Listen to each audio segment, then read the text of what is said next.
A psicopatia em crianças e adolescentes volta a ser discutida no Brasil após um caso chocante envolvendo um jovem de 14 anos que confessou ter matado os pais e o irmão no Rio de Janeiro.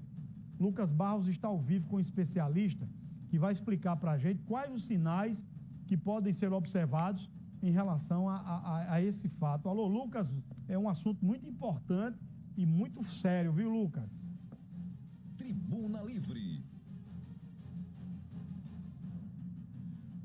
Oi, Nilvan, é isso mesmo, Nilvan. Esse é um assunto delicado, mas que tem ganhado destaque, né, no nosso país, diante de casos como esse aí que você falou no interior do Rio de Janeiro. Eu estou aqui com Clara Fernandes, ela que é doutora em psicologia cognitiva, que vai explicar para a gente até se é correto falar mesmo, Nilvan, psicopatia em crianças e adolescentes. Ela que vai tirar essa dúvida para a gente. Clara, muito bom dia. É correto a gente dizer que crianças e adolescentes têm psicopatia ou são traços de psicopatia? Bom dia, Nilvan. Bom dia a todos que estão nos assistindo. Então, a gente não fala que criança tem psicopatia, né? A gente chama de traços, a gente pode falar em traços de psicopatia ou problemas de conduta, certo? De acordo com o Manual Diagnóstico de Transtornos Mentais, o que se aproximaria mais desse quadro que a gente chama de psicopatia seria o transtorno de personalidade antissocial.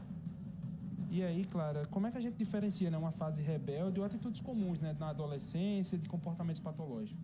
Então, o que diferencia um comportamento patológico de um comportamento natural da adolescência, né, enfim, a rebeldia, seria a intensidade com que esses comportamentos acontecem, a frequência com que eles acontecem, a duração, né, tem que ser um período aí de pelo menos, mais ou menos 1 ano, e o prejuízo que aquilo causa. Então, tem que ter um prejuízo significativo a nível escolar ou a nível social, né? E também tem a questão da motivação. Geralmente, o adolescente, quando ele faz a rebeldia, é para chamar a atenção, né? É para tentar ter autonomia. E no caso do traço de psicopatia, não. Geralmente é para algo próprio, né? Ele tenta ali ter alguma coisa e não tem muitas vezes o sentimento de culpa, diferente do adolescente, que ele pode ter ali uma rebeldia, mas depois ele se arrepende. Você falou em rebeldia, né? Tem algum outro sinal que os pais precisam ficar atentos com as crianças e com os adolescentes que eles podem apresentar? Sim, é importante primeiramente. Esses sinais, eles podem aparecer não só na infância, mas eles podem surgir já na adolescência. Porque muitas vezes os pais pensam, mas meu filho era uma criança que não apresentava isso. Mas ele pode vir a iniciar na adolescência. E quais seriam esses comportamentos?